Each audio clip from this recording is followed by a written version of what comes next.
In a world where sports are played, few have turned into empires.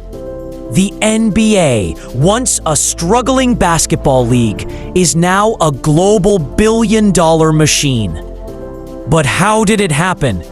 How did a game once played in small, smoky gyms become a global entertainment empire worth over $100 billion? This is not just a story about basketball.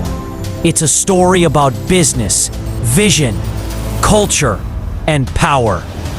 The rise of the NBA is the story of how entertainment met economics and how passion turned into profit. The NBA began in 1946. Just a few teams, a few hundred fans, and no big money. Players earned barely enough to survive. The league wasn't glamorous, it was survival. At that time, baseball and boxing ruled America.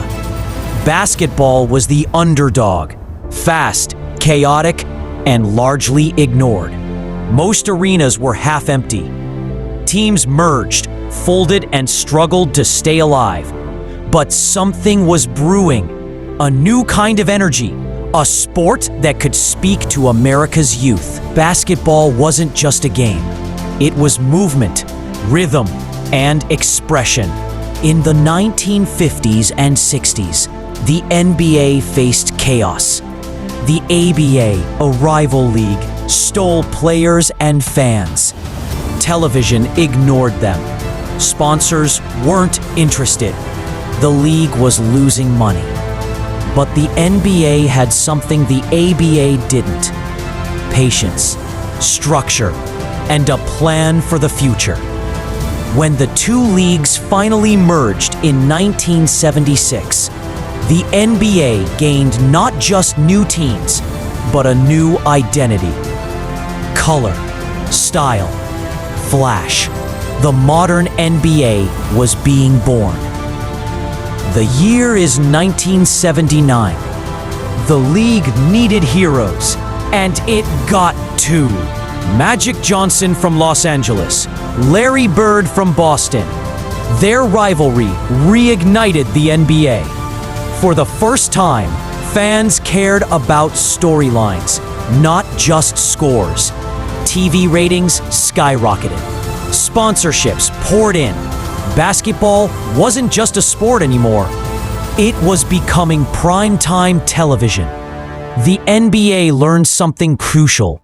Fans don't just love games, they love stories.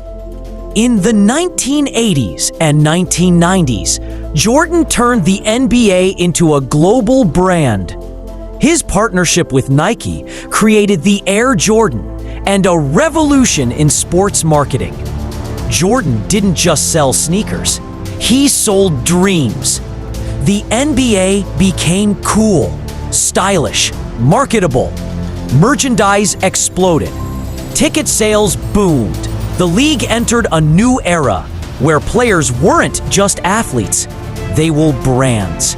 Every dunk, every commercial, every championship built the NBA into a business empire. Whoa! Behind the scenes, the NBA transformed its structure. TV deals with NBC, TNT, and ESPN poured billions into the league. Salaries soared. Franchise values multiplied. In 1980, an NBA team was worth around $15 million. Today, the average franchise is worth over $3 billion. The NBA mastered the art of marketing, selling highlights, personalities, and moments. They realized one thing: basketball was more than a game. It was content. The 2000s brought globalization. China, Europe, Africa, everyone wanted the NBA. When Yao Ming entered the league, millions of Chinese fans followed. The NBA became an international language, broadcast in more than 200 countries. Social media took it even further. LeBron James, Kobe Bryant, and Steph Curry weren't just American icons, they were global celebrities. The NBA used digital platforms like YouTube, Instagram, and TikTok to dominate culture. Basketball was no longer local, it was universal. Today, the NBA is not just a league, it's a business empire. From broadcasting rights to streaming, merchandise to video games, every aspect is monetized. In 2024, the NBA signed a media deal worth over $70 billion. Players earn hundreds of millions. Teams are owned by billionaires, and investors treat franchises like luxury assets. Even the NBA's failures turn into profits. Controversies, trades, and rivalries all feed the machine. From dusty gyms to global arenas, the NBA has come a long way. It's more than a sport. It's an economy, a culture, and a dream factory. The NBA didn't just build a league, it built a legacy.